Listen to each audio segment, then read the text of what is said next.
penyakit paru-paru basah itu apa sih bedanya dengan TBC Pak Ustadz? Terus apa gejalanya dan juga hubungannya apa dengan akhlak? Ya bisa aja TB paru atau TBC ya istilahnya itu bisa aja. Cuma itu bentukannya awalnya memang kering kelihatannya, tapi nanti kalau tergantung, kalau menurut ilmu kedokteran itu tergantung bakterinya istilahnya, kumannya.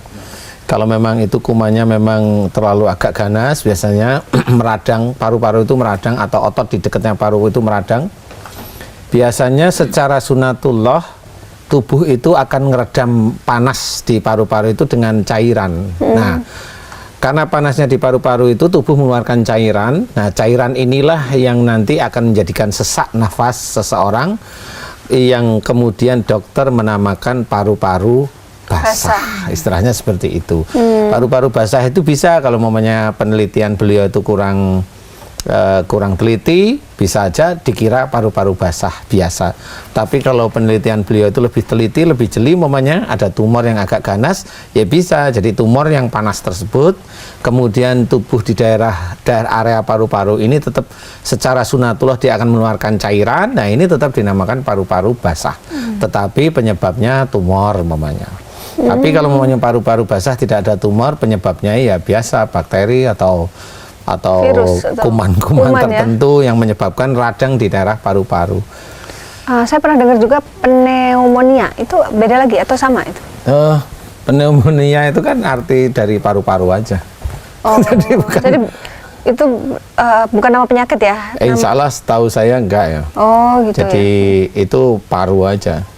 Jadi istilahnya kalau memang paru itu nanti ya banyak sekali ininya urutan penyakitnya. Jadi paru-paru yang mati, paru-paru yang radang mamanya, kemudian ada tumor daerah paru, ada banyak sekali. Itu analisa dokter itu kan banyak sekali ya. Cuma yang mana nanti yang kita mau ketahui atau mamanya nggak tahu, mamanya Mbak Reka itu sebenarnya punya pengalaman misalnya kan. Ada Pak Ustadz pengalaman. Bisa diceritakan nih pengalaman tentang penyakit paru-parunya seperti apa? Sebelum aku itu tanya cerita tentang pengalaman aku, Pak Ustadz, kalau penyakit paru-paru basah ya sama penyakit asma itu sebetulnya kalau asma ini kan katanya turunan Pak Ustadz ya.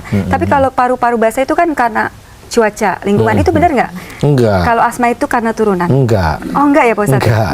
Jadi kalau asma karena turunan enggak juga. Kalau paru-paru basah karena cuaca enggak juga gitu loh. Gitu ya. Jadi kalau asma, kalau banyak dokter itu bilang itu turunan, saya bilang enggak, tetap enggak. Asma itu kalau kita lihat dari sisi medis mamanya karena alergi sesuatu mamanya ya.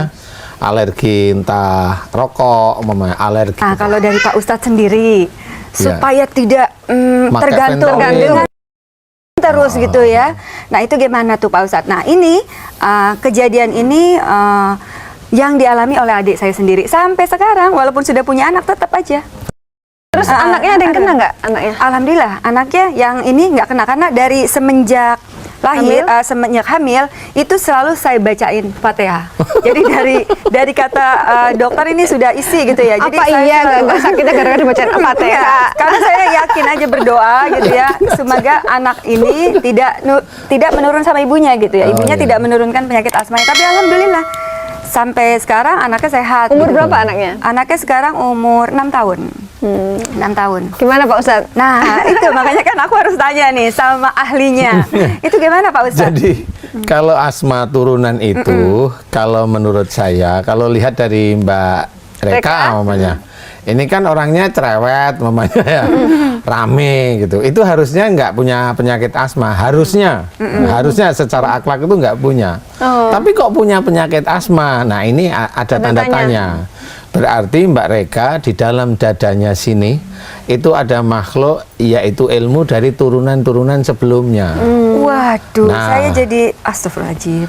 Jadi turunan dari mana? Turunan ini banyak ya, dari amalan-amalan yang dia baca, yang bukan karena Allah Ta'ala. Ini jadi ilmu. Akhirnya disitulah sebenarnya kalau memang kakeknya Mbak Reka mamanya atau buyut Mbak Reka ada yang sakti dulunya, memang betul itu ilmunya pada nurun ke anaknya, ke cucunya, seperti itu. Jadi istilahnya ada ilmu di dalam tubuhnya Mbak Reka. Nah, itu kalau dibilang dokter itu asma turunan seperti itu. Kalau asma yang benar itu yang gimana? Nah, kalau Nah, asma itu yang dia. benar secara fisik, Iya. orangnya biasanya agak pendiam. Agak introvert. seperti itu ya. Nah, biasanya orang yang agak introvert dan pendiam inilah dia sering sesak. Karena orang sesak itu dia menerima beban, masalah, tapi nggak bisa diceritakan. Nah, kalau tipikal Mbak Reka ini, dia cerita aja, ngangong, ngangeng, Ekstrovert, ya? ngangong, iya, ekstrovert. Jadi, apa aja dia ceritakan. Kalau menurut saya, ini nggak punya label asma menurut saya.